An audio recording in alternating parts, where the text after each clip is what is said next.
Bonjour à tous. Je n'ai jamais pensé écrire ce genre d'histoire, mais j'ai besoin de la raconter. J'ai 26 ans, elle en a 27. On se connaît depuis le lycée, on est ensemble depuis 5 ans, mariés depuis presque 3 ans, et on a une petite fille de 2 ans et demi. Jusqu'à récemment, j'étais convaincu qu'on avait une relation solide. Pas parfaite, bien sûr, mais stable. Une vraie vie de famille. Ma femme était en congé maternité pendant longtemps, puis en janvier, elle a décidé de reprendre le travail. Elle est prof d'anglais à la base, mais elle a commencé à travailler comme assistante administrative dans une entreprise qui gère des résidences près de chez nous. Et c'est à partir de là que tout a commencé à changer. Pendant environ 2 semaines, je ne comprenais pas ce qui se passait avec elle. Elle était étrangement heureuse, toujours de bonne humeur, presque trop. Au début, j'ai essayé de me convaincre que c'était normal, que c'était juste le fait de reprendre une vie sociale après le congé maternité. Mais au fond de moi, quelque chose n'allait pas. Le 6 mars, vers 4 heures du matin, je me suis réveillé avec une angoisse énorme. Une sensation que je connaissais déjà, parce que dans une ancienne relation, j'avais ressenti exactement la même chose. Et à l'époque, c'était aussi une tromperie. Je me suis levé, j'ai pris son téléphone. Telegram était protégé par un code. Ce n'était jamais arrivé avant. À ce moment-là, mon cœur s'est emballé. J'ai allumé mon ordinateur et je me suis connecté à son compte. Pas de double authentification. J'ai trouvé un chat archivé. Je l'ai ouvert. Le dernier message disait « Bonne nuit, ma petite ». À cet instant précis, j'ai tout compris. Je n'ai même pas eu besoin de lire plus.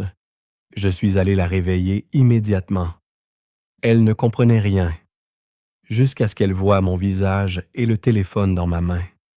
On est allé parler dans une autre pièce pour ne pas réveiller notre fille. Elle pleurait. Elle s'excusait. Elle m'a dit que c'était parce qu'elle manquait d'attention. Honnêtement, pour moi, ce genre de phrase ne veut rien dire. Ce sont des excuses. Elle m'a avoué que c'était une relation émotionnelle et qu'il s'était passé quelque chose de physique à plusieurs reprises.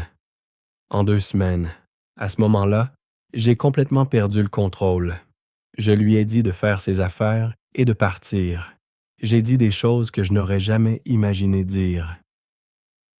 Je suis quelqu'un de calme, mais quand je craque, tout sort. À 5 heures du matin, j'ai appelé sa mère. Je lui ai tout raconté et je lui ai demandé de venir la chercher. Elle était choquée. Je ne suis pas allé travailler ce jour-là. Je suis resté avec ma fille. Puis, j'ai décidé de contacter l'homme en question. Et là, surprise, le gars était normal. Il ne savait pas qu'on vivait ensemble.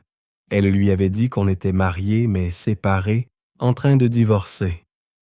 Il m'a dit qu'il avait lui-même vécu une tromperie et qu'il avait pardonné. Il m'a même conseillé de ne pas détruire ma famille trop vite.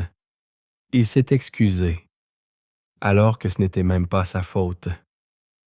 Ce qui m'a le plus marqué, c'est qu'elle parlait de moi en bien avec lui.